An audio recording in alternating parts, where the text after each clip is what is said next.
Rama Rama Hare Hare Krishna Krishna Krishna Hare Hare Hare Rama Rama Rama Hare Hare Hare Krishna Krishna Hare Hare Hare Rama Rama Rama Hare Krishna Krishna Krishna Hare Hare Hare Rama Rama Rama Hare Hare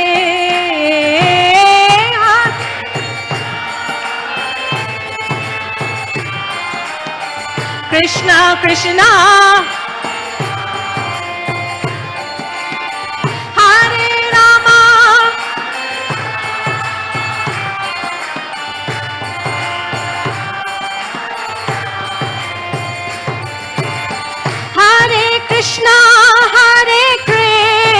Krishna Krishna Krishna Hare Hare Hare Rama Rama Rama Hare Hare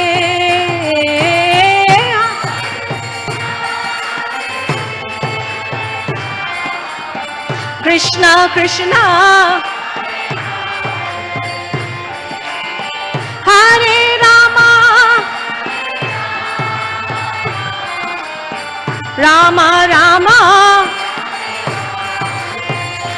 Hare Krishna Krishna Krishna Hare Hare Hare Rama Rama Rama Hare Hare Hare Krishna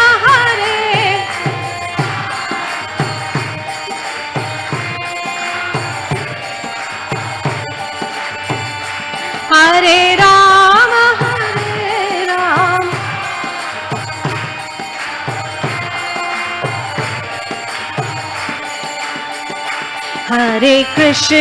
Hare Krishna Krishna Krishna Hare Hare Hare Rama Rama Rama Hare Hare Hare Krishna Krishna Hare Hare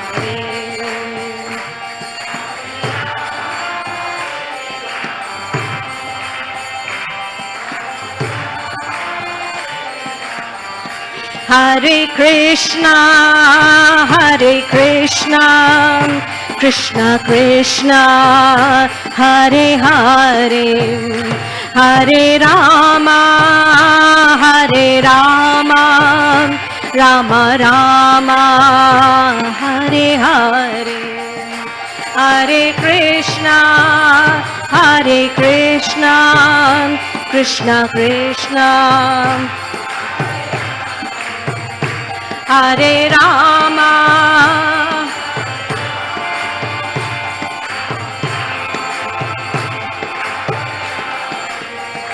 Hare Krishna Krishna Krishna Hare Hare Hare Rama Rama Rama Hare Hare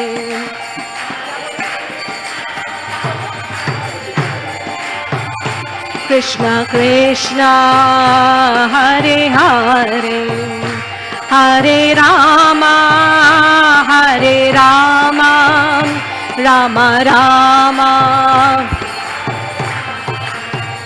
Hare Krishna, Hare Krishna, Krishna Krishna, Hare Hare, Hare Rama, Hare Rama, Rama Rama, Hare Hare, Hare Krishna Krishna, Hare Rama,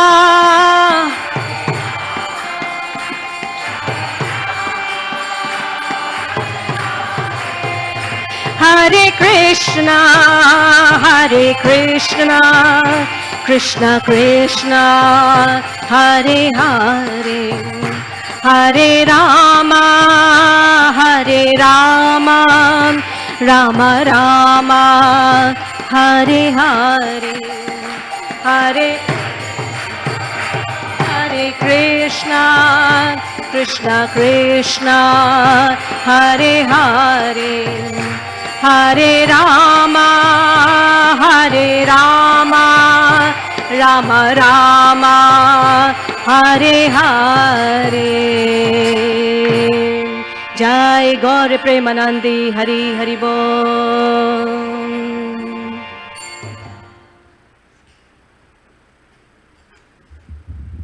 Thank you so much for a wonderful kirtan. Nitai Gaura. Harinam Sankirtan Yagya Ki Jai. So, these are two very, very special devotees, Lokadaksha Prabhu and Vidarbha Sutta Mataji. We actually met them, I would say about 20 years ago at one of these events, a retreat of His Holiness Ramapat Swami, one of the first retreats that he was holding here. And they live in the Washington, D.C. area. They always had an intense desire to distribute Srila Prabhupada's books.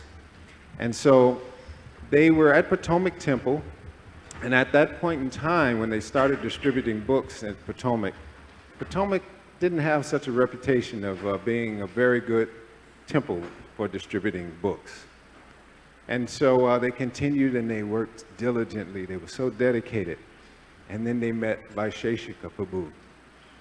And their book distribution went on to a totally different level. Oh.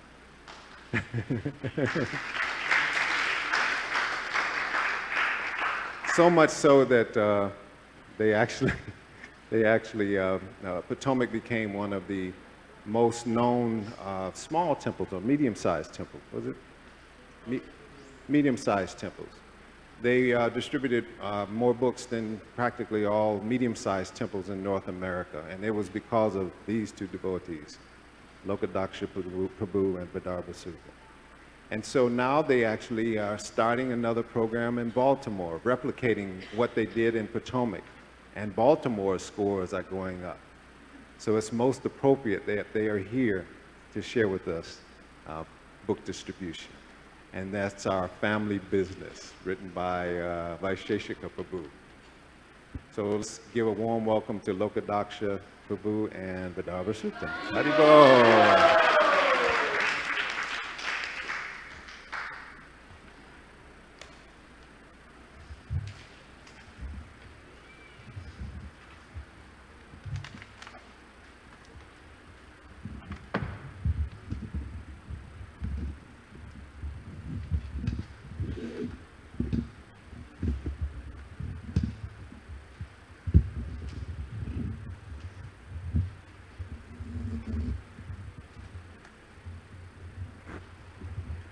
Thank you so much.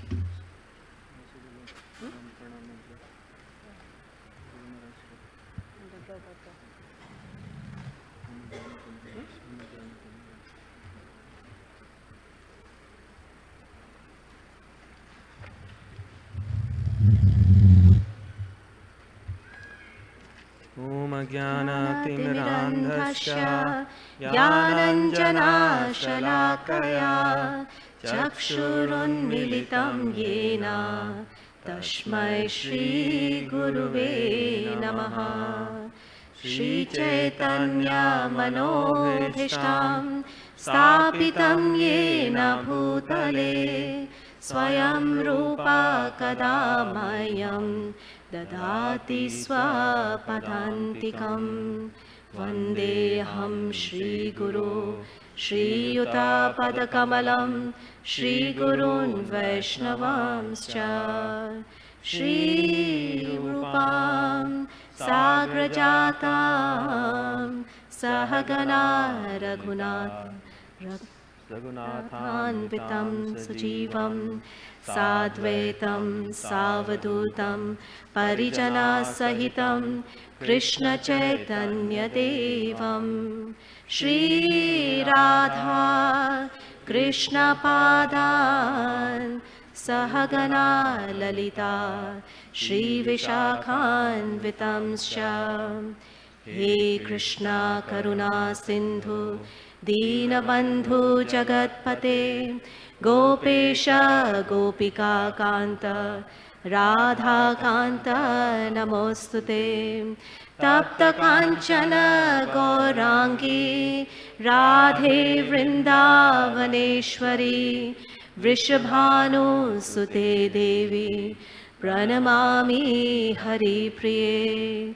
Vancha kalpatarubhyascha kripa sindhubhya eva cha patitanam pavanebhyo vaishnavebhyo namo namaha. Shri Krishna Chaitanya Prabhu Nityananda Shri Advaita Gadadhar Shrivasadi Gaur Bhakta Vrinda.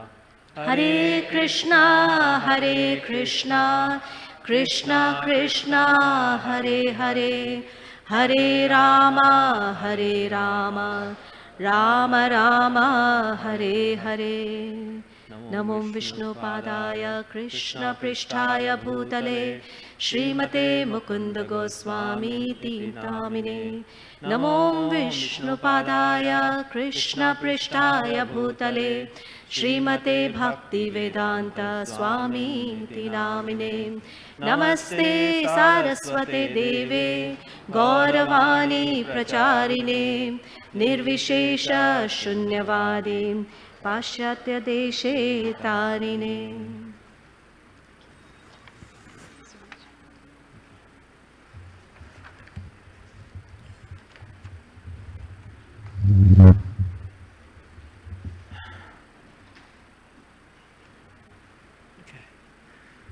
So, we'd like to express our deepest gratitude and thanks to His Holiness Romapat Swami and devotees here for inviting us and allowing us to make this presentation. Actually, it's by the mercy of Vaisesika Prabhu that we are here. It's on his order that we are trying to fill in his big shoes.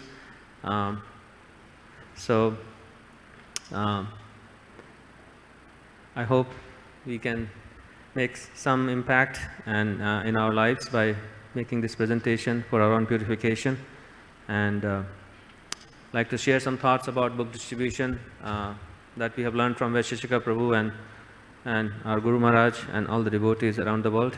And also just wanted to, I guess, express our deepest appreciation for the fact that, just like Prabhu was mentioning, we actually started our Krishna consciousness right here in this, well, actually not in this room back in the day, it was the other temple room, but just coming here and hearing from Maharaj for the entire Memorial Day used to be the highlight of our year, and we used to look forward to it every single year. And so it is such a personal honor and such a privilege to be back here again, to be part of this gathering, which I think is so deeply spiritually nourishing. It has been for us, and I'm sure it is for you. So yeah, I remember those years when the retreat was held in the old temple room, and there were only maybe 20, 30, 40 devotees, and there's so much time we could spend with Maharaj and ask all the stupid questions I remember Lokadaksha Prabhu used to follow Maharaj in his cabin and say, Maharaj, I still don't get this philosophical point. And Maharaj would spend so much time. So it's a real honor for us to be here. Yeah, coming back here brings us back to our beginning of Krishna consciousness, and it's so refreshing to be here. The smell and the sight and the sounds and everything in Gita Nagari is very rejuvenating. So thank you. And beg for permission and blessings from all the senior devotees here and all the devotees. We are not qualified to speak on this subject matter because this is beyond our means, but we'll try to make some attempt.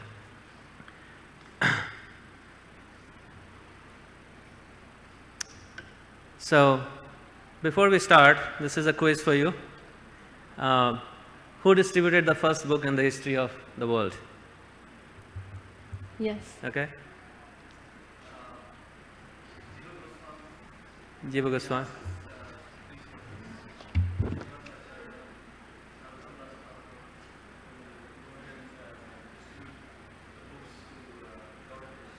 Yes. What's your name, Prabhu?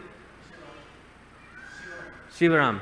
So Shivaram Prabhu shared that Jiva Goswami, he authorized and gave the books to Srinivas Acharya and Shyamananda Pandit and Narottam Das Thakur to go to Bengal and distribute books.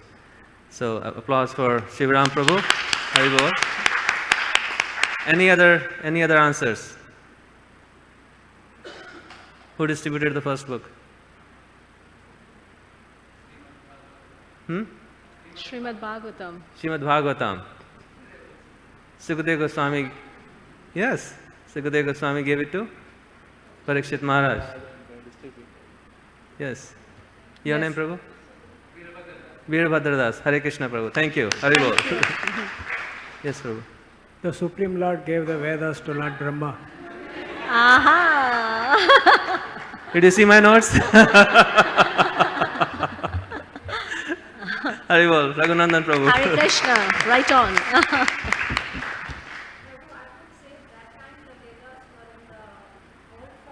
Uh-huh. And I would say the first time it was given when Ved Vyas wrote, turned the Vedas from the word form into the written form. Yes. And Ganesh ji, as far as I know, he wrote it down. That was the first time the scriptures were written down. Yes. Very nice. Maybe. Yeah. Your name, Mataji?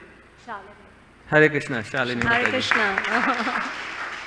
So in spiritual life, every answer is correct. Correct? And everything is best, and there is best, and then there is no end to. So we don't have black and white, we have all encompassing because the Supreme Lord is infinite. So this is my take on it, and I learned it from Raghunandan Prabhu just now.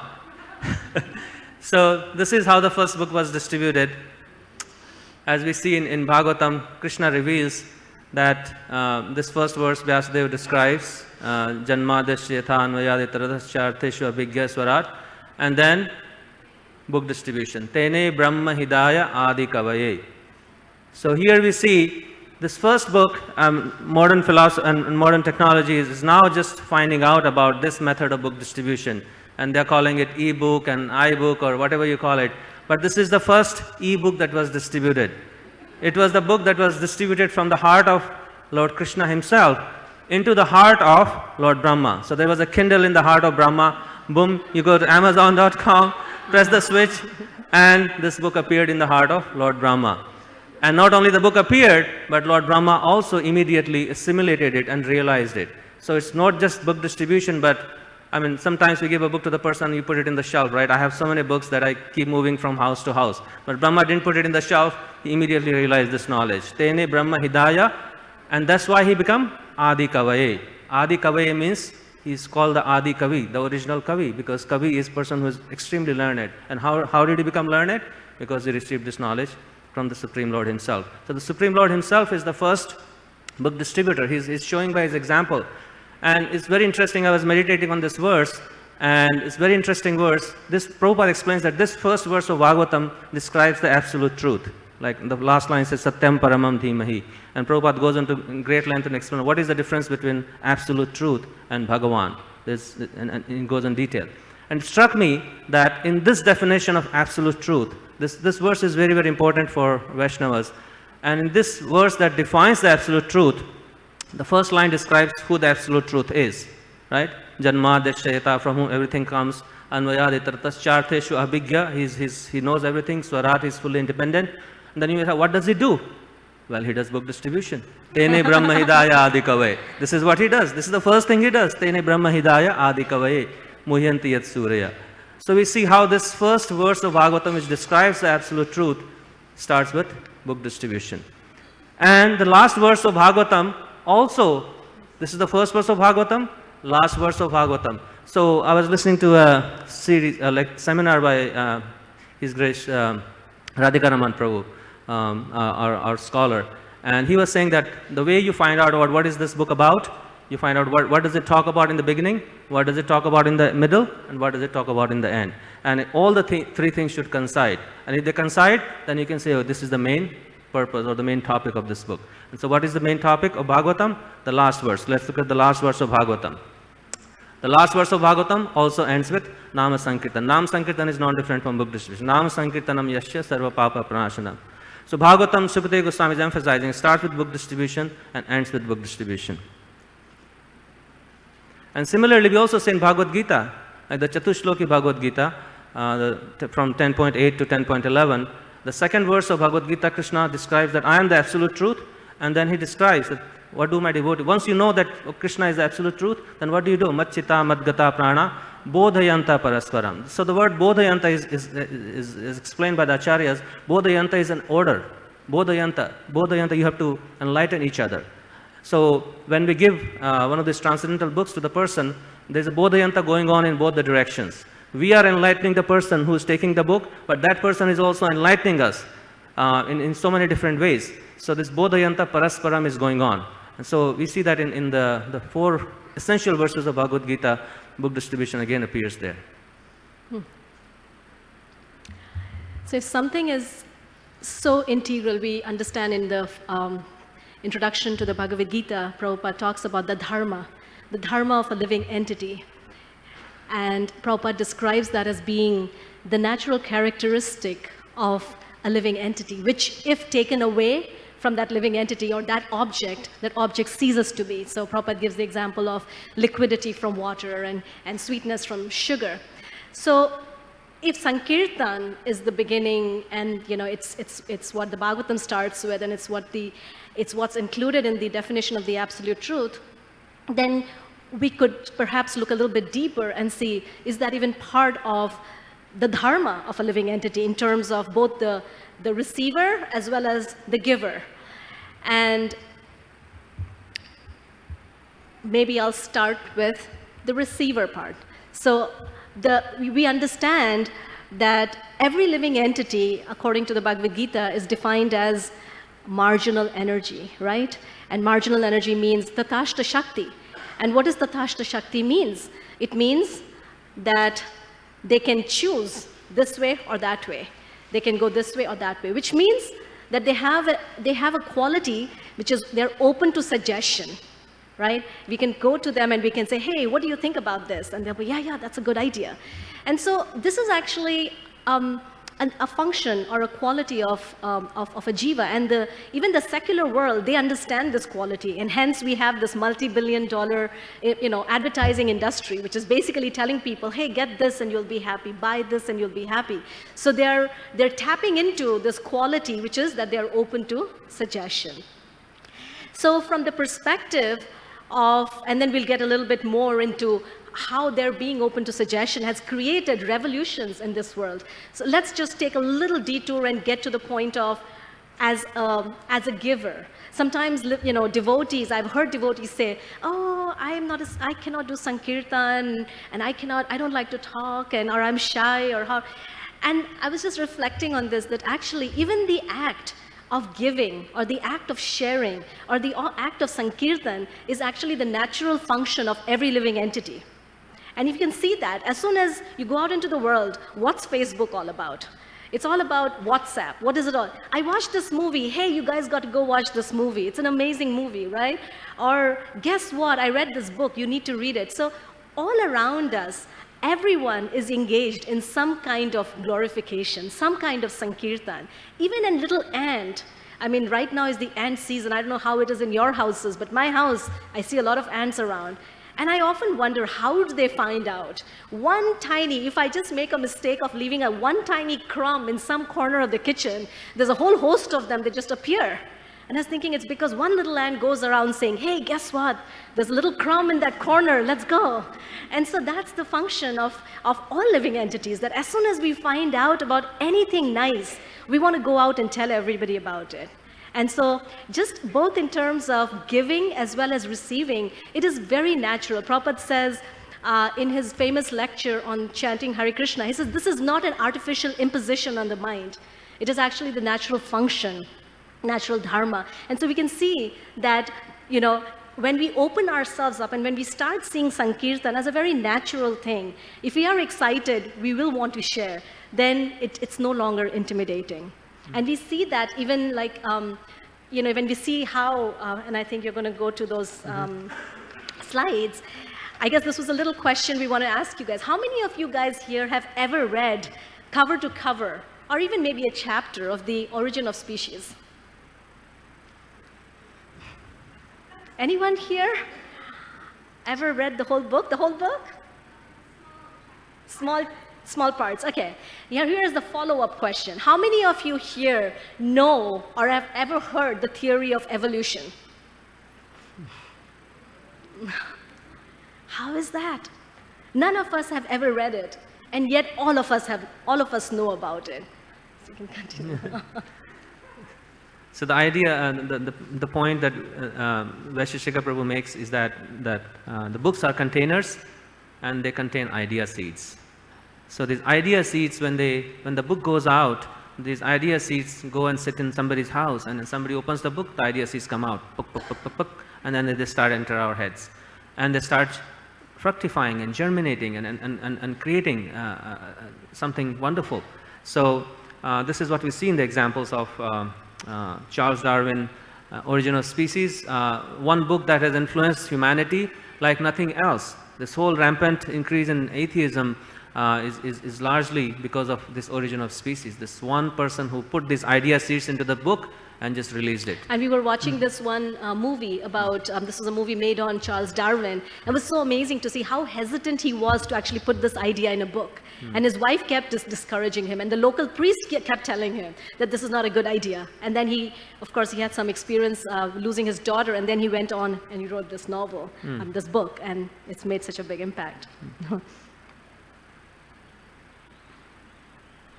Can you relate what prevalent idea this book relates to, or what prevalent idea this book generated? Yes. The invisible hand. The invisible hand, okay. Raghunandan Prabhu? Economics. Specifically, yes. Yes.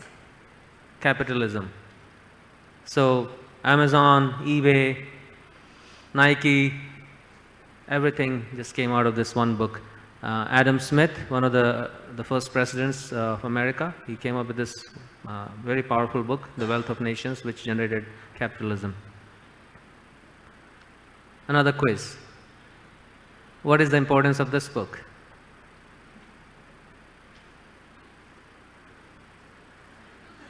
Relates to... Go ahead.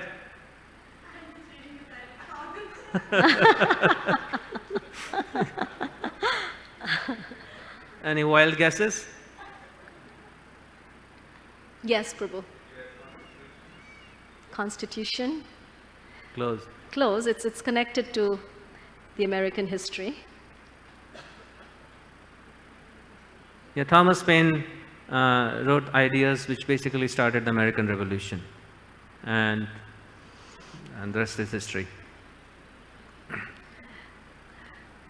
This is another really interesting book. We were just reading about how he was actually in the prison, and he was not allowed to really, obviously they didn't want him to write. So his wife used to come on conjugal visits, and she would bring him paper, and he would actually write this, whatever manuscripts with lemon juice. And then, the prison guard would see, oh yeah, these are just plain sheets, nothing. And his wife would take it out. And then, of course, she went on and published this book, which finally created a revolution. And he went on to become a great political leader. So it's amazing how just sitting in the prison, he was able to create a revolution just through the written word. So it's the Bible, and all these are powerful books that have, that we are so familiar with, but they all had their beginning with one person taking the time to sit down and just write it. And we see how it has impacted the whole world. And Gutenberg, who credited with inventing printing press, he actually invented press to print Bibles. That was his primary purpose. And that's how Bibles became spread throughout the world. You can go to any motel and open the drawer and you'll see a Bible in the drawer, right? How widespread is that? So it's, anyways, the whole idea of this whole section here is to demonstrate that the pen is actually mightier than the sword. And it's a very, very powerful thing. Words are very powerful. Just yesterday I was talking to this Kunti Mataji, and we were having an exchange, and she said, and I was saying, yeah, sometimes we don't realize how powerful words are. And they can impact us in so many different ways. And we see it can create revolutions and change people's lives. And so our line whole tradition is called Sampradaya, which is front runner in this book distribution. And the word Sampradaya, as Vaisesika Prabhu explains, Samyak, Sam is Samyak, means complete, and Pradaya means to give. Samyak Pradayate means complete gift. Complete gift. That's the meaning of Sampradaya. So our whole tradition is about writing books and distributing them. This is a really, I thought, a really interesting point that when I was not familiar with. I oftentimes, of course, the idea of small bookstores is quickly vanishing, and it's such a pity. But every time I drive, I used to take my son to his school, and there used to be this tiny little bookstore.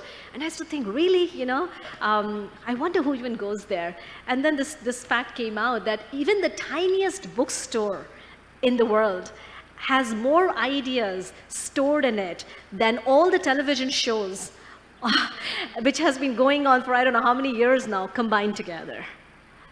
So this is the power of these little books that just go out and contain so many different idea seeds. So the idea is that, of course, you were talking about the Edge book. We said, oh, we should call this book, something. And we were saying, oh, let's call it the Edge book. Krishna transmitted into the heart of Lord Brahma. And then what does Lord Brahma do? If you see here, it's so interesting that what does he have in his hand? He has a book. And then let's go on to the next slide. What does he have in his hand? Book. Let's go on to the next one. Book? Yes? Let's go on. Rupa Goswami, book. Srila Sanatan Goswami, sitting under a tree, doing what? There Kadamba is such a beautiful place where we go. Rupa Goswami sat under there and wrote such amazing books. Let's continue. We see this, the 6 Goswamis, Srila Bhaktivinoda Thakur, spent so many hours of his day just writing down this transcendental literature. Srila Bhaktisiddhanta Saraswati Thakur, see a whole library. And then Srila Prabhupada, books. He came with books. And he said, I'm always stressing, where are books, books, books? So our whole sampradaya is actually a sampradaya of books. And that's what's being transmitted. That's what the acharyas, they come down when you were mentioning, right, that how Vedavyas, as soon as he saw how Kali Yuga is going to be, what did he think? I said, oh, I have to put this down. I have to create a book. And that's what he did, and he engaged Lord Ganesh to do that. So the acharyas, it's very amazing that we kind of talked about how people have created revolutions using the power of the written word, and how the industries, big industries, are using advertising to propagate their ideas. The acharyas, I mean, all of these acharyas, they are very progressive, and they're great visionaries. And they understand that simply by giving out these books and putting these books out there, the world can be changed, one person at a time, but it's very powerful. So just like my husband was making this point, that when you read the beginning of a book, and then you read the end of a book and the middle of a book, And then you can connect the dots together and you can see, okay, this is what the book wants to say. In the same way, when we see two great personalities like Prabhupada and Bhaktisiddhanta Saraswati Thakur, their first meeting, what was the first meeting? What was the first instruction that Bhaktisiddhanta Saraswati gave to Prabhupada? Yeah, to preach to the Western world, right? That was the first one. And what was the last one? And to me, the last one is even more significant because the Bhagavad Gita is very special because there's Arjuna and there's Krishna, and they're standing on the battlefield, very confidential relationship. And so you want to hear in, you want to, say, oh, I want to know, what are they talking about? In the same way, Prabhupada and Bhaktisiddhanta Saraswati, very confidential relationship. Two greatest acharyas of our sampradaya. It's very confidential. What are they talking about? Very confidential place. The Nectar of Instruction describes that in the entire universe, there is no place more confidential than Sri Radha Kund. Very confidential place. And that meeting was also a very confidential and a very significant meeting. Why? Because it was the last meeting. Right? So if you put all of those factors together, so it becomes very important for us to really, really open up our ears, like Sachinandan Swami says, open up our ears really wide and try to hear in. What are they talking about? It's like if some rich millionaire is about to die and he has all these secret bank account numbers that he has not revealed to anybody, and he's just about to die and he calls his son, come here, okay, 15, can you bring your phone and I'll give you all these numbers, right? It's like the most confidential, otherwise nobody will find out about that. You definitely want to be around at that time, right? So it's the same thing, it's a very confidential. What is a conversation? Right on the banks of Radha Kund, when you would think that many esoteric discussions would be taking place, Bhaktisiddhanta Saraswati gave a very direct order. He said, if you ever get money, print books. And our Srila Prabhupada, he took that order in his heart, and the rest is, of course, we're all sitting here. And also, Prabhupada wrote to Bhaktisiddhanta Maharaj before he left the body, and the final letter that Prabhupada got from Bhaktisiddhanta Maharaj was that, if you get money, print books. So I guess this is Yeah.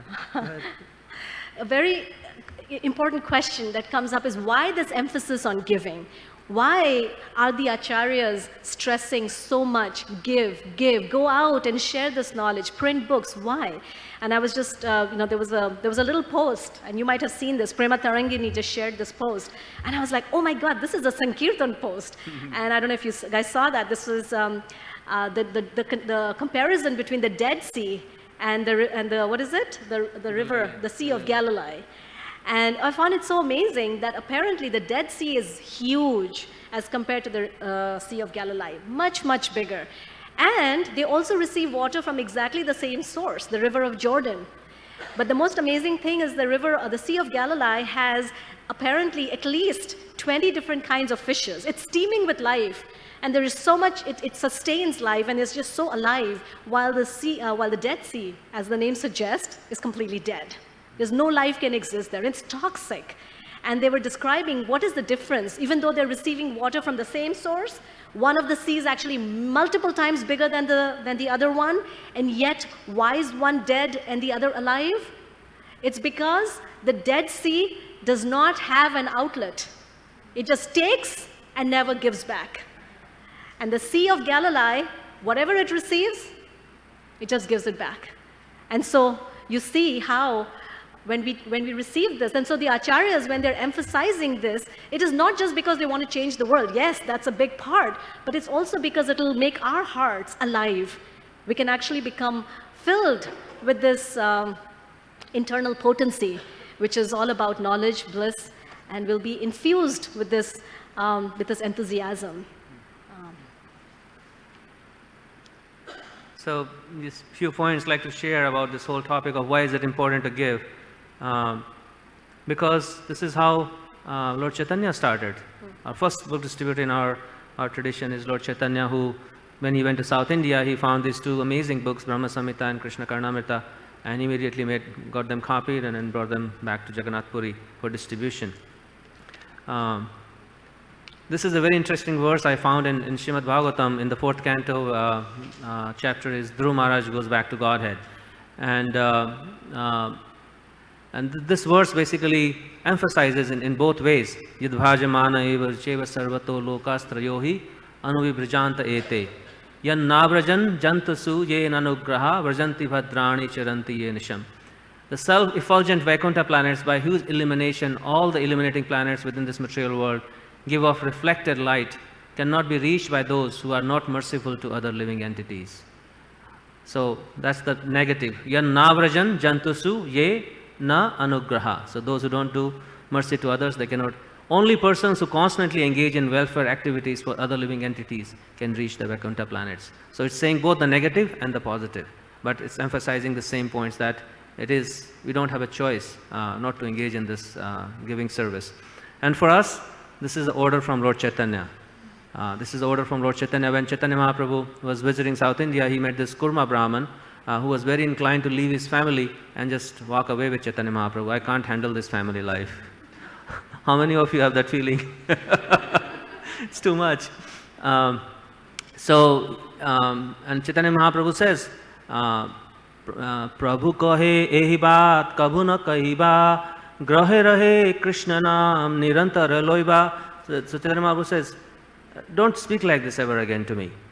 Grahe rahe Krishna naam nirantara loiba. You stay at home and take Krishna's name constantly. But then he doesn't stop there. He says, Jare dekho tare kaho Krishna upadesh, amara gya guru hoya taro ehi desh. So we see Chaitanya Mahaprabhu's instruction, we only hear that, okay, he told us to chant Hare Krishna. But chanting Hare Krishna means, it includes within it, Jare dekho tare kaho Krishna upadesh. If you just do one, not the other, it's not complete. If you just chant, but not Jare dekho tare kaho Krishna upadesh, then our chanting will become not so complete. It will kind of become stagnant. If you just Jare dekho tare kaho, but don't chant, then we won't be able to Jare dekho tare kaho either.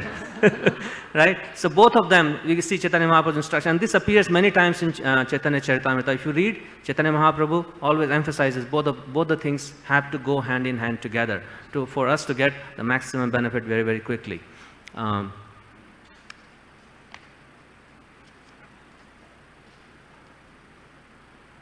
this transcendental books distribution, it relieves the anxiety of Lord Chaitanya.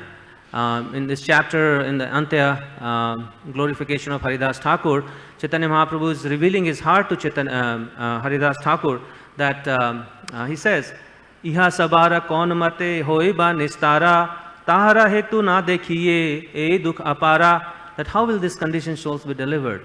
And seeing this, I have a great pain in my heart.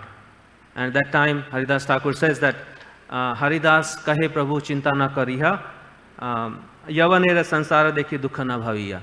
And so Prabhupada writes in this purport that one who identifies himself as a follower of Sri Chaitanya Mahaprabhu should feel like Sri Chaitanya Mahaprabhu, who said, Iha savara kaun mate hoi be nistara. How will all these yavanas be delivered? Sri Chaitanya Mahaprabhu was always anxious to deliver the fallen souls because their fallen condition gave him great unhappiness. That is the platform on which one can propagate the mission of Chaitanya Mahaprabhu.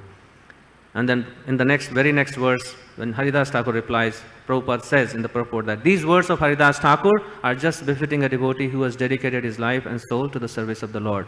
When the Lord is unhappy because of the condition of the fallen souls, the devotee consoles him, saying, My dear Lord, do not be in anxiety.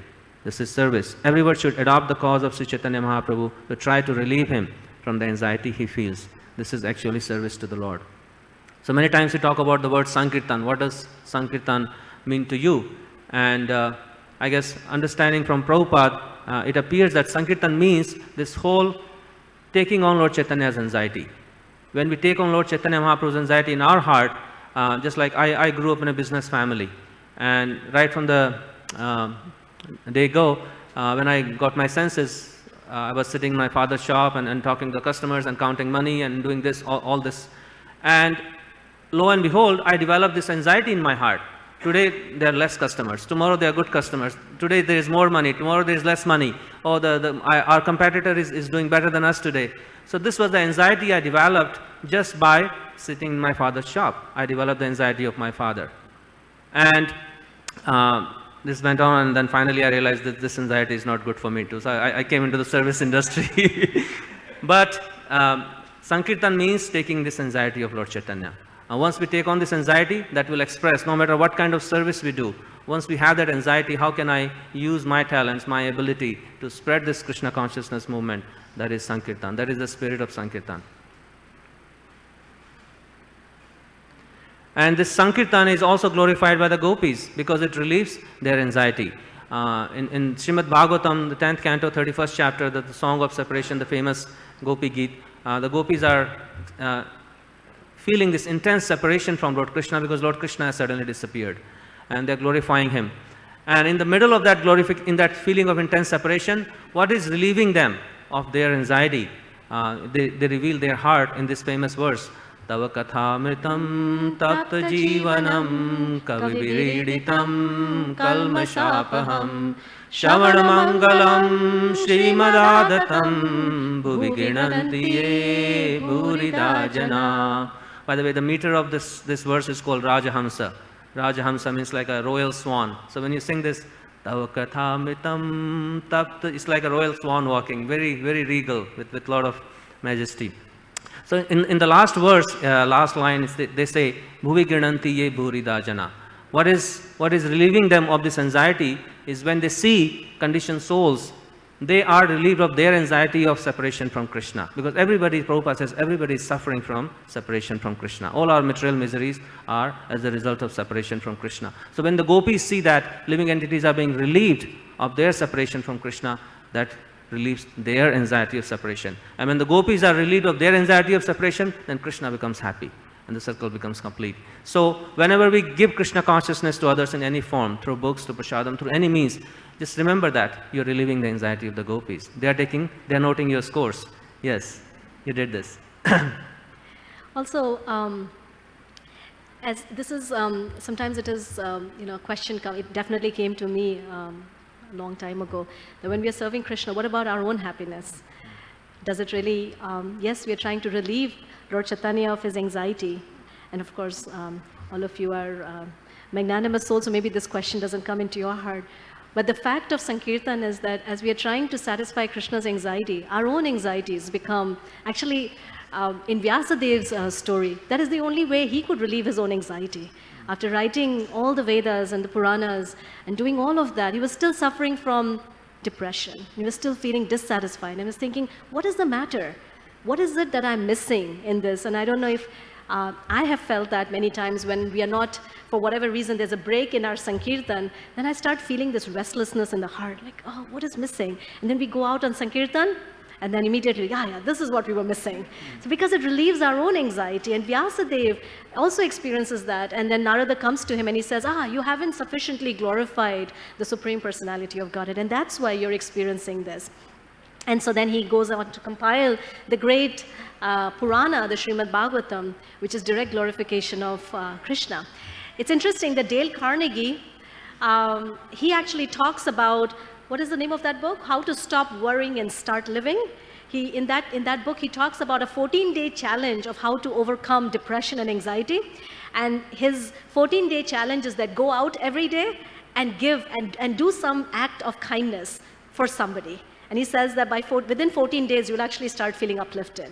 So we see even in the secular world, we see how people actually, just the act of going out, and what to speak of giving something that is the topmost, but even when people try to reach out and make a difference in somebody's life, even if that's very small, it not just that it affects the person that's receiving, but it also changes our own heart, and we start experiencing a cessation of anxiety, and it gets replaced by the highest kind of ecstasy. And my husband, he lost his grandfather. This was, I don't know, how many years ago? 10 years ago. 10 years ago, 10, 12 years ago. And he was very attached to his grandfather. He had very deep attachment to him. And I remember when the night he found out about it, he was really, really devastated. And then I guess it was just like a heavy cloud that was sitting on both of our hearts, but especially his. And so at that time, we decided to go out for door to door. And we said, all right, we didn't really feel like, we were in a state to do too much. We said, we'll just go knock on a few doors, or maybe just one door even. And so we did that.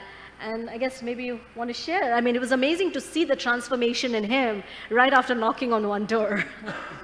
Yeah, I felt this deep cloud that was just engulfing me. It just immediately went away, and I felt like I'm a human being again, and we had to go to a program at somebody's house, and I said, okay, now I can go there. I can be a civil person there. So I really felt the impact of this distributing Prabhupada's books, how powerful they are in that particular instance. Has anybody ever had that experience? Going out on Sankirtan and how it completely fills up your heart with so much happiness. Just one book, right? I know Brajlila Mataji was last year, we were distributing books together at the Rath Yatra. It was so blissful. And that's the other thing, is to distribute books is very blissful, but to distribute books with other devotees is just another level of bliss. The other point is that, yeah, all right, so we understand giving something is very special and it makes us happy and people do that. But what's so special about Prabhupada's books? What about, what is the special significance? Because many times, and I've heard this personally, people have doubts and they think, well, Prabhupada's books are too difficult to understand, or maybe, has anybody ever heard this? Or how are they going to understand this? And sometimes it does seem like it, right? The Bhagavad Gita, the first chapter is all this historical context. And sometimes I do this a lot actually. I take a book and especially after I've gone out on book distribution, I read the book and I'm thinking, okay, this is what that person is reading. And so I'm trying to read that through the eyes or the mind of the person who might have received it. And sometimes it can be quite daunting, right? It might seem like, how are they going to understand all this? All the Sanskrit words, all the difficult technical language, it's difficult. So this was something we'd been kind of thinking about, and my husband, he had this realization that just like Narottam Das Thakur, Chaitanya Mahaprabhu went to this Padma river, right? And even though Narottam Das Thakur had not appeared, Lord Chaitanya Mahaprabhu deposited love of Krishna Prema in that river. And then years later, Narottam Das Thakur came and he took a dip in that water, and what happened? He gets immersed in this Krishna Prema.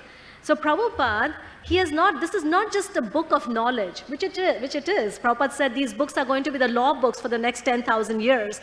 And the history of the world is going to look back at these books and they're going to say how these books have saved the world. So it is all of that. But it is also a repository, just like the Padma River was holding love of Krishna, Krishna Prema, in the same way these books actually they're containers of Prabhupada's Krishna Prema.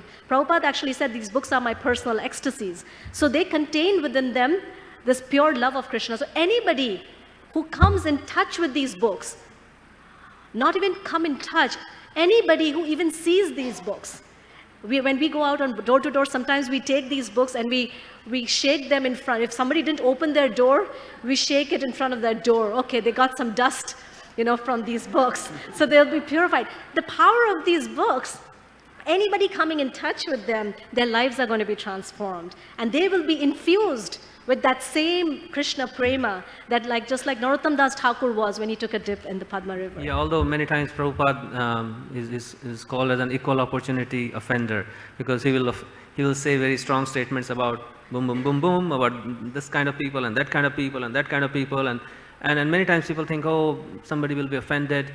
But regardless of that, because these books contain this prema that Prabhupada has deposited, they come in touch with them, they will be affected. They may get offended maybe briefly, or they may not like it briefly, but they have been infected by this. I was offended. I remember when I first got the Science of Self-Realization, I remember that was the first, I was reading the introduction to Bhagavad Gita, but that was the second book I got. And when I started reading it, Prabhupada was just going on and on about philosophers, professors, and coming from India, education is like, all right, we all should get educated. And Prabhupada was saying, oh, and it was hard for me. I remember I struggled with that idea. It's like, why? Why is, So the point is that sometimes there might be some struggle, but because these books are infused with Prabhupada's personal ecstasies, they have an impact on the heart, and our heart gets transformed. And this has been our experience in all these years. We actually have a Bhakti Lounge. And even apart from the Bhakti Lounge, one of the things we tend to do in our book table is we always are continuously meeting people who say, oh, I got this book from you last year, or I got this book a few years ago, I met you guys in this other festival. So we ask them, like, all right, so what do you think about these books? And it's amazing, the kind of responses we get from people. It just, people are so touched. They've never read anything like this before. But specifically in our Bhakti Lounge, we were taking these books and we were reading these purports. And there was one lady, Kate, and she had a big problem with God. The word, anything which said God, it would throw her off in a state of panic. And she was very traumatized. And when you start reading Prabhupada's books, I don't know if you ever counted, how many times does Prabhupada say Supreme Personality of Godhead, Sri Krishna's, and so it was very, very hard for her. And at one point in the program, this was I think a few months later, she said, in the beginning, I fought it tooth and nail. I said, every time you guys would mention the G word, I would get upset. But she said, now I cannot fight this anymore. And she said, I just don't know what to do. She said, this is just so freaking true that I just have to accept it. So even though it's a little hard, it's a struggle, it's a little bit of that churning in the heart for people, but when they actually associate with Prabhupada's books, their hearts are transformed. And we all know Prabhupada said that ISKCON is my body, and then he said, these books are my heart, these books are my chitta, because and he also said that my books are actually better than me. Because I have put all my essence, all my deepest, like when you work, put your everything into something, and you feel like this is your net result. So Prabhupada said, Tamal Krishna Maharaj was listening to a lecture by him, he said, Prabhupada said, my books are actually better than me. If you really want to know me, then read my books. And we also know that how Prabhupada emphasized that even if somebody doesn't read the book, even if they touch the book, even if they see the book, they will be eternally benefited. And I used to always think, how is that possible? How, just by touching a book, how can they be benefited? And then I ran across this beautiful verses in Bhagavatam, which are one of my most dear verses. This is a pastime of Aghasur, how Aghasur is killed by, ultimately liberated by Lord Krishna. And Parikshit Maharaj, when he sees that how Aghasur was so sinful, and he gets the Sarupya Mukti in his Goloka, then Parikshit Maharaj has a very puzzled look on his face. And Sukadeva Goswami seeing that question in his mind, he actually, even before Parikshit Maharaj asked this question, Sukadeva Goswami answers this question to him. And for me, this represents, this holds true also for Prabhupada's books. So these verses, if you like, you can sing with me, because I love singing them. Netad vichitram manujarvamaina paravaranam paramasya vedasa aghopiyat sparshanadhota pataka prapatma samyatva satam sudurlabham sakridyadanga pratimantarahita manomai bhagavatim dadogatim saeva nityatma sukhanubhutyavi vyudushtamayantaragato hi kim punah.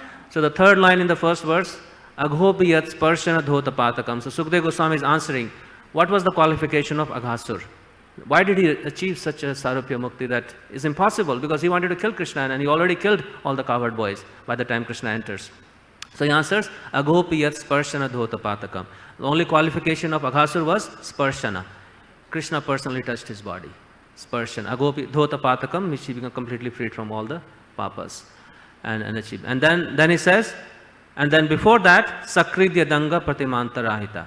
Sakrid means once, and he once, Aghasur, just meditated on the form of Krishna. So when all the cowherd boys enters the mouth of Krishna and he kills them, then Aghasur is just patiently waiting. Oh, when is Krishna going to enter my mouth now? When will I kill him? So that is the moment he actually meditates on the form of Krishna. And Sukadeva Goswami says that was his second qualification. He just once meditated. And I find that this is so true for Prabhupada's books. We see that so many people, they touch Prabhupada's books or just take them home and they don't do anything with it. Their life changes. Or they see Prabhupada's books, and then we see so many people, oh, I saw this book like 3 years ago, 5 years ago. Same people come back and they will take a book and their life is changed forever. So just the sight of Prabhupada's books or just the touch of Prabhupada's books, finished. Their material life is finished. It's actually, I was just thinking, we were thinking of one, but I just remembered another one, which is a scene. There was this one story, there are two stories, and two of my favorite stories. One is, there was this lady who was rushing off through the airport, and a book distributor approached her and said, well, here, take this book. And she just looked at the book. I don't think she actually took the book. She just looked at the book, and Krishna book. Yeah, it was a Krishna book, and she rushed off. And I think she was going for paragliding, was it? Yeah. And as she was doing that, I think something happened. There was some accident. Her parachute did not open or whatever. She was having a fall. And I think free fall. And as she was falling down, her whole life flashed, through her eyes, and her memory got stuck on that picture that she had just seen right before she had boarded the plane. Krishna book. The Krishna book, the picture of Krishna. And then and for some reason, miraculous reason, she actually did not die. And then immediately she wanted to find out, like, what was that book, that my mind got stuck to. And then she found the devotees. And if I'm not mistaken, I think she went on to become a devotee. So this is the power, like he was saying, Agasura, just by one moment of meditation, just, a person. Another story I heard was Badri-Narayan Prabhu. He said the story in Mayapur, in the Bhagavatam class. It was the most incredible story. There was this brahmachari who never wanted to go for book distribution. And this Badri-Narayan Prabhu said, Maharaj, he said, please come. It's not difficult. It's actually quite easy. So he was like this very timid person. So they went door to door. And as soon as they went door to door, this really, really old lady, she opened the door. And when she opened the door, they showed her the book. And as soon as she saw the cover of the book, suddenly she just fell flat on the ground and she was gone. And this brahmachari freaked out. He said, I thought you said that book distribution is really easy. Never signed up for this one. So we see how, and then of course, I'm sure you guys have heard the story of the Swiss banker, right? Everyone here has heard the story of the Swiss banker? All right, so I'll try to keep it really short. This is another amazing story of this Mataji who used to distribute books on the train in some. Was it Paris? Okay, it was Paris. And she was distributing, and there was this man who was very envious and very angry. And he saw her, and he took the Krishna book from her, and he stomped it, with his feet, and he tore it in two parts, and he dragged her by the hair, and he threw her out of the train. And then he felt very happy. It's like, okay, I've done my good job for the day, and I'm really proud of it. And so he decided to take that book and put it in his library as a souvenir of something great that he had done. Takes it home, puts it, actually he just wanted to show it to his wife. So he brings home and he puts it on the table, and then his cleaning lady comes in and she sees this book that's torn and she thinks, oh, okay, looks like this book needs a little bit of mending. So she puts it together and puts it in his library. Fast forward a few months, a few years, I don't know how much time passed, this man's life fell apart. His wife left him, his business fell apart, I think one of his kids committed suicide. He was basically a wreck. And he came to that point where he said, I'm just going to end my life. There's no point in my living anymore. So he goes into the library and he says, all right, before I die, I'm just going to maybe read the Bible, just read a book, and then kill myself. So as he goes to grab whatever book he wanted to read, he accidentally grabs the Krishna book, and then he opens it, sits on the sofa, and he starts reading it. As he starts reading it, he's completely amazed at what he's reading, and he cannot believe it. And he completely, I think for the next 3 days, he actually sits in that library just reading through the book. His life transformed, his heart filled with remorse that he had treated this devotee in such a terrible way, and his life saved. And then he decides to find out, and he finds out, oh, there's a temple. So he goes there, knocks on the door, and then as soon as the temple president opens the door, he falls flat and he says, I'm so sorry, I misbehaved with one of your devotees. Anyways, goes on to become a devotee, and finally, years later, I'm told he actually met that Mataji in Mayapur festival. And he approached her and he fell at her feet and asked for forgiveness. But I can only imagine how happy that Mataji must have been. Anytime one book distributed and you see somebody coming through the temple, that is actually the greatest happiness for any preacher. So amazing story of how just by coming in touch, just by seeing Prabhupada's books, just by touching Prabhupada's books, even by insulting Prabhupada's books. That's another, sometimes people have this, what if I give a book and they disrespect it? These books are actually not just the literary forms of Krishna, they're the most merciful forms of Krishna. And they go where no man has ever gone before. They go places where we cannot even imagine ourselves being in it. Sometimes when we knock on people's doors, even the stench that's coming out from their kitchen is sometimes unbearable, right? Sometimes it is really, really hard. But yet, the book actually goes into those homes and it sits on their bookshelf, just like the super soul sitting in our heart, waiting for us to turn towards him. In the same way, these books are the external manifestation of that super soul. It's just waiting there patiently, One day, this living entity is going to be in difficulty, and he's going to need me.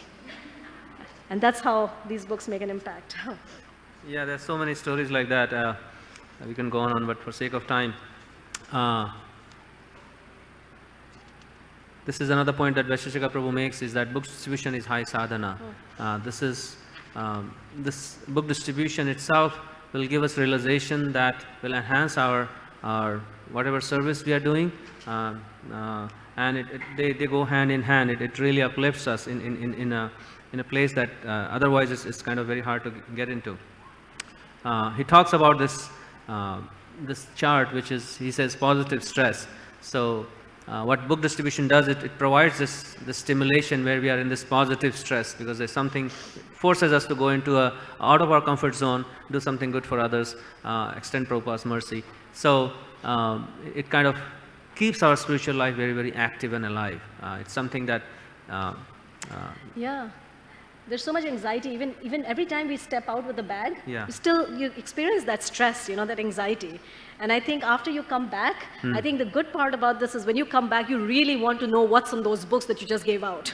So you read Prabhupada's books with greater, I do that. I'm like, okay, what did I just give out? What are they reading? How are they understanding this? And then somehow Prabhupada's books, I remember there was one time when Lokadaksha and I were sitting in the swimming, we taken Nimai for a swim, and we were sitting there reading, what was the book? Perfection of Yoga, was it? One of the small books. And both of us started reading, and we're like, oh my God, people are actually reading this. This is amazing stuff. And we just wanted to quickly go out. So these books, what they do, they actually work hand in hand. One of the reasons why it's high sadhana is because they actually enhance our appreciation for what we are giving out. You come back and you want to go deeper for many reasons. Another reason is people are going to ask you questions. You better know a little bit about what you're giving out. So it forces you to really go deeper in them. And also the chanting, it really, that anxiety forces you, like you are on a flight and the flight is starting to, there's some turbulence, immediately you take out your japa beads. Same thing with book distribution. You go out, you have to go out, you're like, okay, I better chant better rounds, so that I can handle it. Yeah, Vaisesika Prabhu always says that it provides, like Bhakti Yoga is like, we consider Bhakti Yoga as an elevator, comparison to other processes of self-realization. Karma Yoga, Jnana Yoga, Bhakti Yoga, as Prabhupada describes, as an elevator instead of walking the steps. And Sankirtan, in any form, is an elevator inside that elevator. So it's really makes it very, very super fast. You can travel at a speed that is hard to attain otherwise. Because the mercy of the acharyas is actually boosting us up in that special mercy. Another reason, Sankirtan doesn't just mean distributing books. Right. And this is a very important point. Vaisesika Prabhu went to Prabhupada and said, was basically telling him about all the numbers and all the books that have been distributed. And Prabhupada's response to them was, are you reading these books? And that is one of the biggest factors that I think is almost, we cannot separate the two. They're two sides of the same coin. In order to distribute books, you have to read. And if you read, you cannot stop distributing Prabhupada's books. They go hand in hand. And this is our experience that when we take, just like we chant 16 rounds every day, in the same way, when we can start taking these vows in our life of reading Prabhupada's books every day, then great transformation happens in our own hearts and also in the lives of others. It's very, very powerful. And our Guru Maharaj, he asked us to read 30 pages of Prabhupada's books every day. When he first mentioned this, we balked. We're like, really? And I said, Maharaj, but what if we have a festival and we come back at 2 at night or Janmashtami or something? He said, well, you just read and then go to sleep. We tried. He said, oh, Maharaj, is it 30 pages or is it half an hour? I said, no, 30 pages. So he was adamant, and and we are so grateful to him, so grateful. Because of that instruction, we have felt such incredible mercy and so much of benefit. And so it goes hand in hand. The more we can read Prabhupada's books, and I think I was hearing Maharaj's lecture, and he was talking about unity. And this Sankirtan, which involves reading Prabhupada's books and distributing Prabhupada's books, creates the greatest kind of unity. And we see that over and over again. Yeah, we have a Bhakti Vriksha, and I'm sure a lot of people, Raghunandan Prabhu has a Bhakti Vriksha, many people have. And when the group is focused on reading Prabhupada's books and distributing them, it creates such a deep sense of unity and mission and purpose that this is my mission. And it creates a different kind of unity and people have different backgrounds and different interests and different aptitudes in terms of who they are and what they want to do. But when the focus is on reading Prabhupada's books and distributing them in some way, it creates a unity that we don't see. I mean, at least we see in our wherever there is such. You can look at ISV. That's another example where they are so much focused on reading books and distributing books. And you see such a sense of unity. And of course, we are all humans and we'll have differences, but the overall sense of purpose and mission that comes from this is very different. And actually, there's a story, I remembered this just a while back. I read this a long time ago, so pardon me if I don't have my facts straight, but basically this was a summer camp where there were 2 buses that went for a summer camp, and they were boys and girls, or maybe even boys, I don't know, but they were really, really against each other. They hated each other. And this was an experiment, I think, that was done, where what they did was they had their tents in the camping site, and at some point, they cut short the supply of water. Have you heard that? Have you heard, Mataji, have you, Brajlila Mataji, have you? No? Okay. So they cut short the supply, and the whole idea of this experiment was to show that now they didn't have a choice, but they had to come together, and the only way they could actually survive in this camp was if they came together and collaborated together so that they could get the water for their camping experience. And they saw that when people actually came together with this mission, with this purpose, then suddenly their differences evaporated, vanished. Suddenly they started to understand each other because now they had a common purpose. And again, like my husband was saying, we come from a Marwari family, and it's a business family. And we've seen that growing up, that differences, so many differences. A marriage happens, tons and tons of differences, right? Everyone's fighting with each other over so many differences. But when it comes to that common family business, that we are here because we want to make profit, we want to push this business, then suddenly they put aside their differences and they're able to work together. So this is actually a very powerful thing that Sankirtan creates, is when we see the higher purpose, the higher mission, then it's easier to let go of our petty differences and work together. There's a story that we were listening to by Tamal Krishna Maharaj, and apparently Tamal Krishna Maharaj had this thing with Madhudvisha Prabhu. Madhudvisha Prabhu was the temple treasurer. He was a treasurer, and so every time Tamal Krishna Maharaj would bring the Lakshmi and he would give it to Madhudvisha Prabhu, the Sunday feast would come, and then he would go looking for Prabhu, and Prabhu's gone. He has disappeared with the key to the treasury, and Tamal Krishna Maharaj was starting to get really, really upset. Like, how do I do the Sunday feast without money? So finally he went to Prabhupada, and he said, Prabhupada, we're having this big trouble, and I don't know where to get money. And so Prabhupada said, what is the problem? He said, well, I give the money to Madhudvisha Prabhu, and then he just disappears when it's time to give him back. And Prabhupada said, that is a good treasurer. That means he doesn't want to waste a single cent. But then Prabhupada said, now find a common service. And find that common service, and then your differences will vanish. And then Maharaj makes this point that they started going out on Sankirtan together. And he said, within a few times of doing that, they suddenly realized that they could actually work well together. And there was so much of, that unity that they were missing. Suddenly they could experience that. So it is very powerful. The Sankirtan has the ability to bring living entities, just like Jharikand forest, right? Animals together who would ordinarily never even see eye to eye. Suddenly they are engaged in this Sankirtan activity, and they were best of friends. I mean, I can tell you one thing. My husband and I are very different. We have another friend, Sankirtan Yagya. We are very different. But when we work together over the years, we have developed a sense of team and a sense of relationship, which is cemented very deeply. I speak for all three of us, right? Am I right? Yes. You can imagine when we are not doing Sankirtan, what we are doing.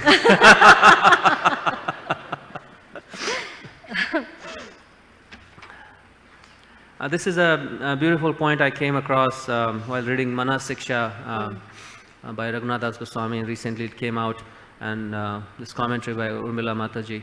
And Prabhupada also makes the same point, that Sankirtan or book distribution, Bhaktisiddhanta Maharaj said this is basically Raganuga Bhakti in practice, sadhana, Raganuga sadhana.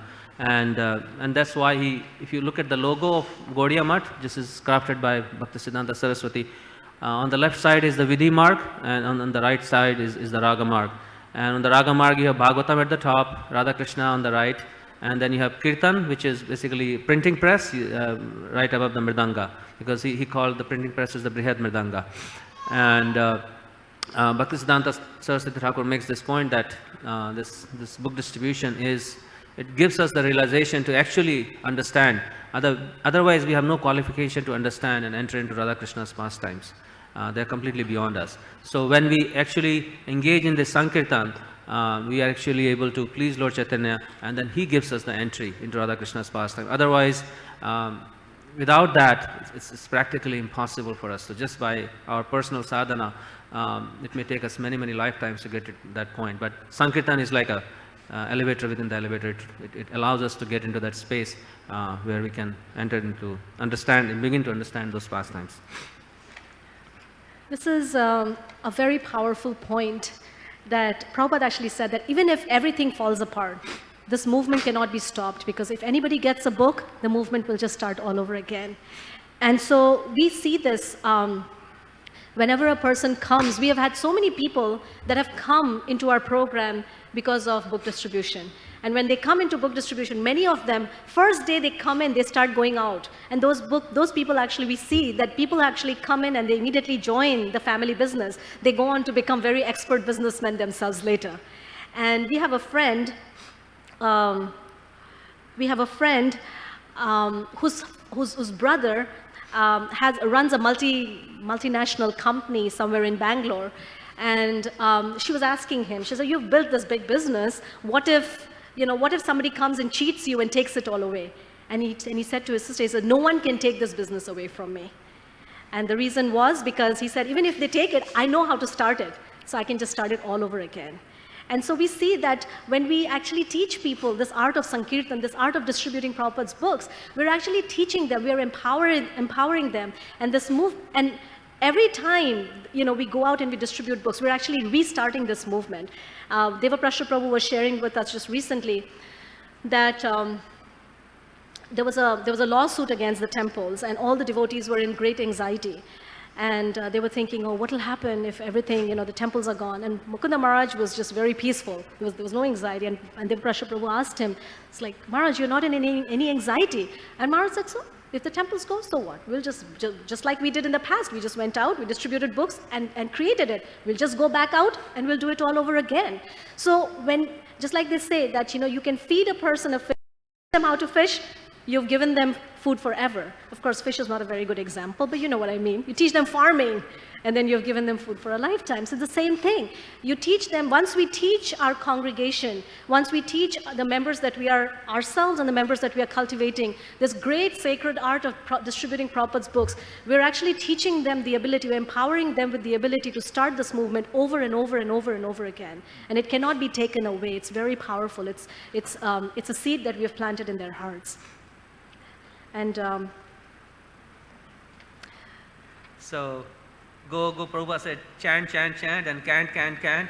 And this is another thing, he says, go, and then we say, can't. I can't go.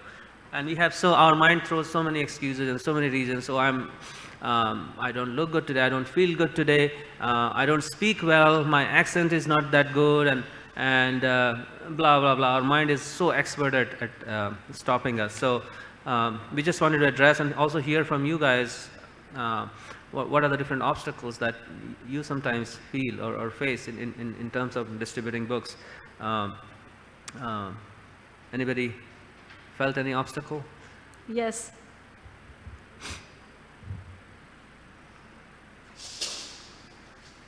Thank you, Prabhu. Thank you very much. Thank you very much for this wonderful seminar. I'll be truthful, and I'm sorry, I don't want to be rude. I sat in this seminar. I go for Sankirtan every Saturday, and I don't distribute books. I just chant with the team, and I feel very happy doing that. My personal obstacle, I feel, is I don't know what to say and where to start. Yeah. One person came to me, and he asked me, very basic question, "Are you a religion? Believe it or not." I was dumbfolded, and I just hold the hand of my friend. She's a very good book distributor in our congregation. I said, she can answer that question. And I was like, where to start? So what I was looking, I don't know if you have more slides in this. We can do that in the breakout session. If you want to, we can go over some of the basic techniques. But my main aim for this session was how to do it. Yeah. Right. It has all the glories, Yeah. everything that we should do it. but I am just waiting for that slide. So, How to do it? so that is the breakout session. We have a lot of time. It's hard to address the how in a short period of time, so we'll address that in the breakout session. So we can do some maybe practical and then. Okay, we because can do some Vaisesika Prabhu did come to Seattle, Yeah. and somehow I missed that Okay. class, but I have heard Yeah. him from Sunday evening and other things. But that was Yes, the thing. yeah. actually this mantra that Vaisesika Prabhu teaches and this whole training that he provides is actually an amazing thing. He's basically taken the mystery out of book distribution. Like Prabhu was saying, we used to go out and distribute books even before we met him, but it was always a hit or a miss. And we used to think, okay, maybe this, maybe that. But Vaisesika Prabhu has taken these amazingly powerful mantras, and all you have to do really is memorize them in front of the mirror, or even with your child or whoever, and just go out. And they work like magic every single time. They are powerful, and it really takes the pressure off you, so you can actually be very comfortable. But I think you also kind of touched upon one important point, which is that all the services are within the fold of Sankirtan. So even if we go out and chant, even if we are washing the pots, even if we are worshipping the deities, actually this is all part of Sankirtan. That's a point that I'm glad you kind of brought it up a little bit. I remember growing up in a business family, my grandfather used to go out and, do whatever work, and then come back in the evening, and my grandmother stayed at home. But when he would come back in the evening, my grandmother would sit him down and ask him all the details. Who did you meet? What happened? How much money came in? Even though she was a housewife, but she was completely clued in to the ins and outs of the family business. And she knew, and it was her personal interest. What is it, how is it going? And many times, she would actually give very solid and very pertinent advice to my grandfather, who depended on her advice so that he could go out the next day. And I think this is a very significant point, that Sankirtan is not just the act of going out and distributing books. It is a place of consciousness where we are plugged into that spirit of distributing books. We asked this question to our Guru Maharaj. He said, we should always be in the preaching spirit. And we asked our Guru Maharaj, what does it mean to be always in the preaching spirit? And Mukunda Maharaj said, it means that any time preaching is happening, we should feel happy that this preaching is happening. So then it becomes we are invested in it. It's not something we are aloof from. So what this allows us to do is it allows us to see all the services as being connected to, rather than as being separated from, the act of distributing books.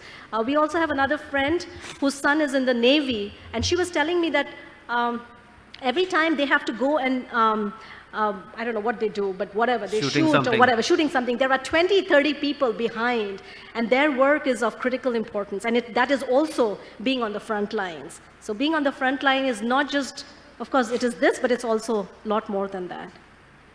Yeah, I mean, and we have a slide coming up that will show how it all fits together. So many jobs are created, right? We have that? Yeah, so Sankirtan or book distribution, one can plug into book distribution in so many different ways. We have 40 plus job titles and then growing, and you can see how anybody who has any kind of talent, you are distributing books. Ordering, inventory, book room, mailing, accounts, website, newsletter, prashadam, packing, book stamping, smart boxes, internet outreach, transport, setup, tear down, graphic designer, henna maker, decorator, kirtan singer, mridanga player, communications, drama, event organizer, motel Gita, and there's so many. The list is much longer. We have a henna lady who, as soon as come March, she starts calling us. When are we doing our festivals? It's amazing. And when she's doing henna, she's talking to them about Krishna, and then she's inducing them to take a book, and finally they take a book. So she's distributing books. So book distribution is very broad. Prabhupada has this master plan where everybody can be engaged, and we don't have to feel that, I can't distribute books, therefore I'm not a book distributor. No, everybody in our movement is a book distributor, no matter who you are. One time Guru Maharaj also said that how Jananivas Prabhu, Yeah. he's always in the spirit of Sankirtan. So Sankirtan means a lot more. Of course, being able to give someone a book by Prabhupada. Prabhupada said that what will your 2 minutes of preaching do? But they take a book, it stays with them. And I can speak for myself. When I was growing up, we used to have a hotel, like a lodging place. And the Sankirtan devotees used to come to our house, and I was just very young at the time. And they used to try and preach to my family. No one was interested. They used to say, come, we have a PowerPoint. And people were like, forget it, we are busy. But one thing they did, which was really good, is that they gave my family a set of Srimad Bhagavatam. And so when I was growing up, I used to go and I used to see those books all stacked up, layered and layered with dust. Nobody, and I used to look at them as growing up and say, wow, these books look so interesting, but they were in Hindi. I could not read them. And so years later, I think that just by seeing those Bhagavatams that were placed in the house by those Sankirtan devotees, I personally feel transformed my life. And now I go back and that family, I mean, many people in my family have also become devotees. So we cannot underestimate the power of placing these books in people's houses. It's a time bomb waiting to go off. If it's not this generation, it's the next generation. And there are so many different ways to distribute books. So if you're not comfortable, say, approaching somebody face to face, you can distribute books in so many different ways. And this is just a sample of different ways, but there are so many more. And you can create and invent. Krishna will inspire you to find newer and newer different ways to distribute books. So our bottom line is, this is some of the pictures from we do a lot of festivals approaching people, and then we have booths for books and then prashadam and chanting and henna. So it's like a mini festival. This is a great way to actually feel more comfortable with distributing books. If you're feeling a little nervous doing the cold call, festivals are great because you're sitting behind a table, you have this whole festival, and people just walk up to the table. It's a lot easier. So the bottom line is book distribution is easy and fun, and yes, you can. So we'll quickly watch a 10-minute video that Vaisesika Prabhu created just for this. I'm really sorry we ran out of time a little bit, but we'll see that video, and we'll end it with here. At the breakout session, we'll have a more... If you have any questions, then we can address that, and definitely we can go over some of the rules of book distribution and how to do it. Raghurandan Prabhu, how do I start that video?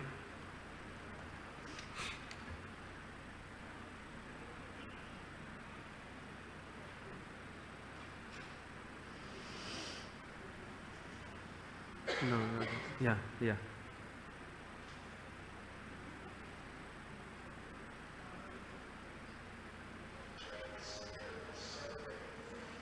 Volume. How do we increase the volume?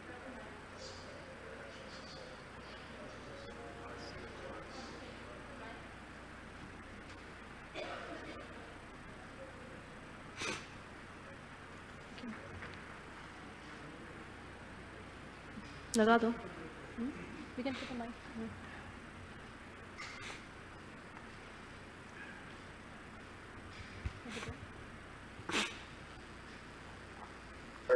Going over and above their normal services to put on various presentations.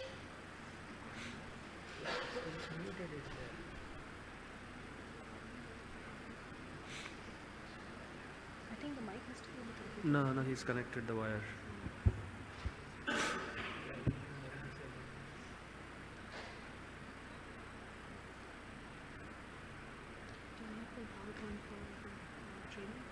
Yeah.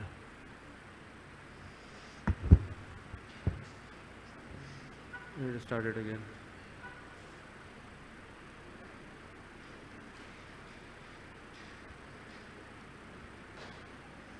During this year, we're celebrating the 50th anniversary of the founding of ISKCON, the International Society for Krishna Consciousness. Many devotees are going over and above their normal services to put on various presentations and develop various projects that glorify the founder Acharya of our International Society for Krishna Consciousness, A.C. Bhaktivedanta Swami Prabhupada, and the various projects that he envisioned.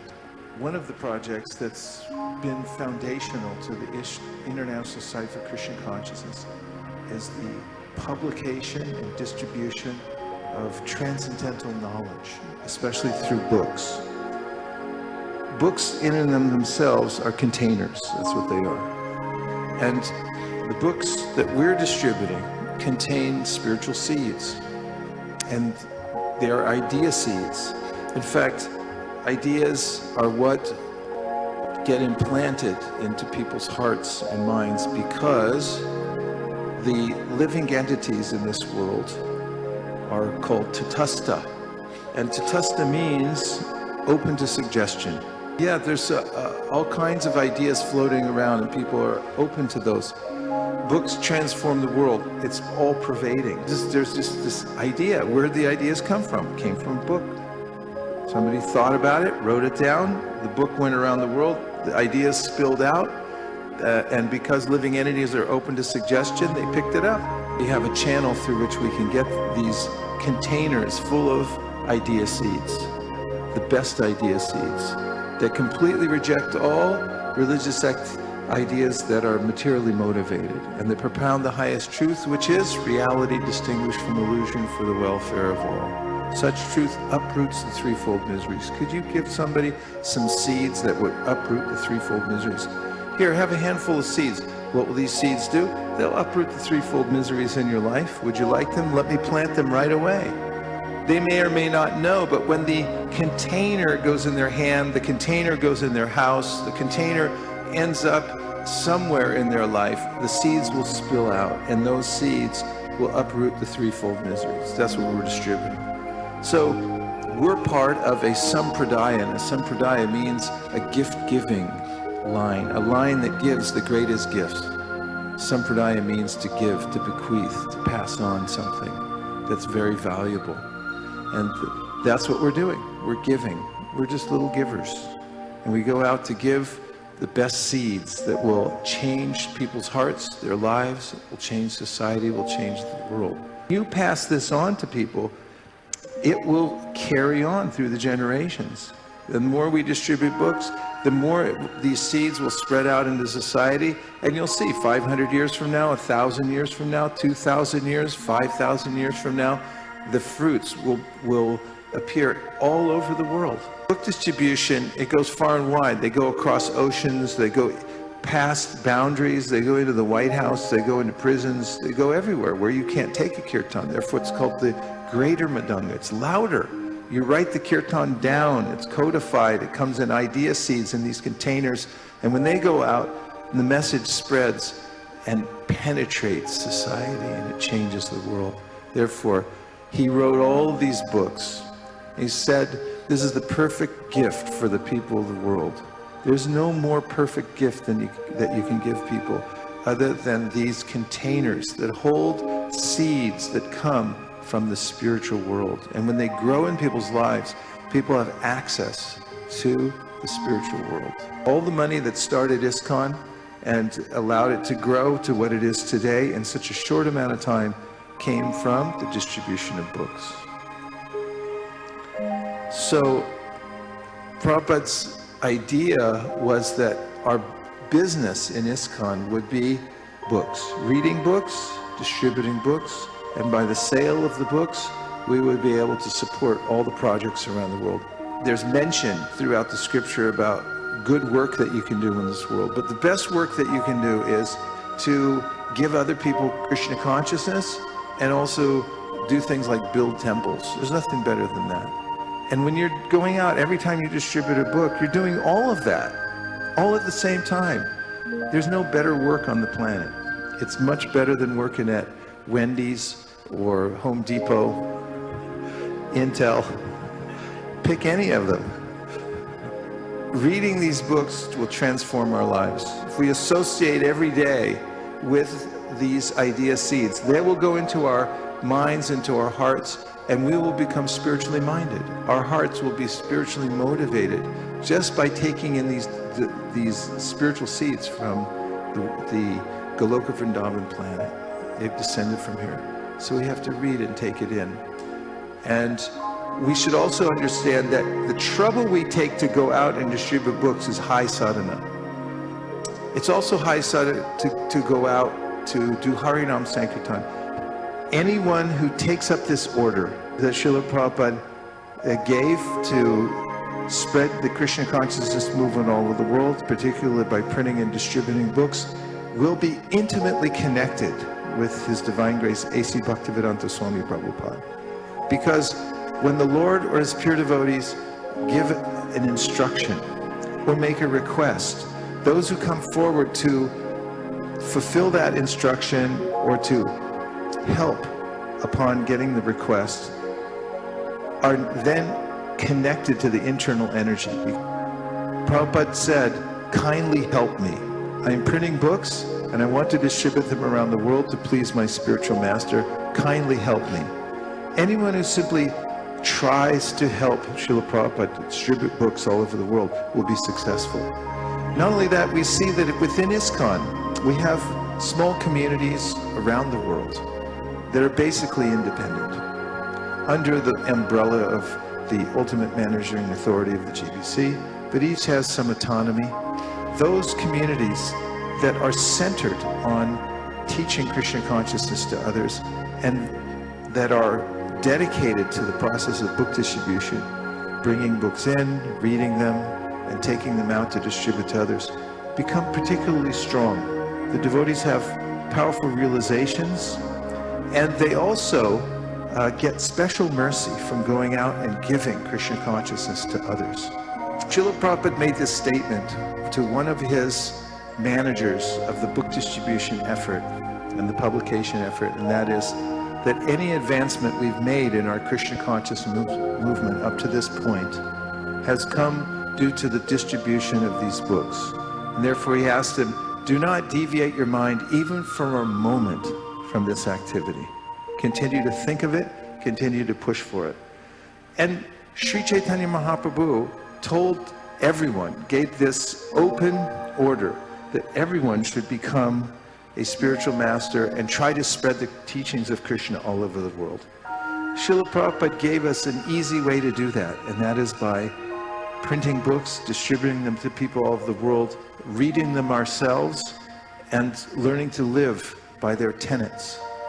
So book distribution is the foundational aspect of Krishna consciousness that Srila Prabhupada emphasized again and again. He called together his leaders in 1975 to Los Angeles, and he made a statement from the Vyasa-san that you should print as many books in as many languages and distribute throughout the whole world, and in that way the Krishna consciousness movement would automatically increase. So in this 50th year anniversary, we're particularly focused on book distribution as the foundational point for Krishna consciousness. Of course, there are many other projects in ISKCON, and they're all equally important. But anyone who knows Srila Prabhupada or has studied his life can see that he had a special fondness for books and literature, and that his transcendental plot, as he put it, was to distribute as many books as possible in as many languages around the world so that people could take advantage of this and become Krishna conscious and help others become Krishna conscious in perpetuity by passing on these books and making them available to people everywhere. So we encourage everyone on this 50th year anniversary to look into the prospect of book distribution. Everyone in the Krishna consciousness movement can participate. It doesn't mean that you have to become a full-time book distributor, but if you take time to read Prabhupada's books every day, and then schedule at least once a month an opportunity to go out and meet people and show them these literatures, then you'll have a solid foundation on which to practice Krishna consciousness. These two activities, reading Prabhupada's books and distributing them to others, are particularly potent together.